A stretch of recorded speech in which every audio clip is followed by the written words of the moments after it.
Како и сега е Сабајле и ова Сабајле дојдовме на нашите работни места, но што да видиме?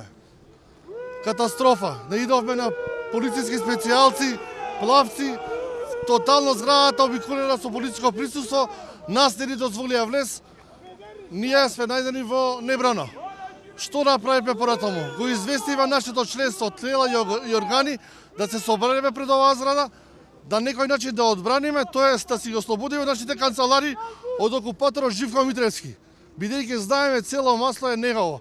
Ги им соопштила полицијата дека работниците сакаат насилно да влезат. Каде насилно да влезат? Во својот дом, каде што легитимно им припаѓа.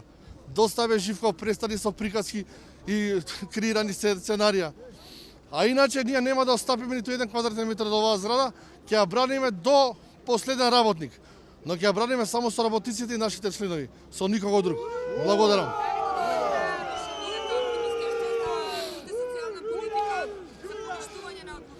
Јас до ден денеска не сум добил такво решение, моето решение е го тука во джеб. И затоа до ден денешен јас се сметам како легитимен ВД председател на Сојузот на синдикати на Македонија. А Живко Митревски како има решение, нека поведе, нека го покаже. Па после ќе се спориме по судови и ќе преземеме други правни чекори. Па човекот си викнал некој председателство или совет, не знам што де, он е разречен, не знам како може да го викне. Ние разбравме дека на тоа председателство присуствувале само 21 советник од 50 што јасно му кажува дека советниците се на наша страна, тоест 28 советника што го разрешија, немој дојдоа на тој совет или председателство, не знам како го свикува.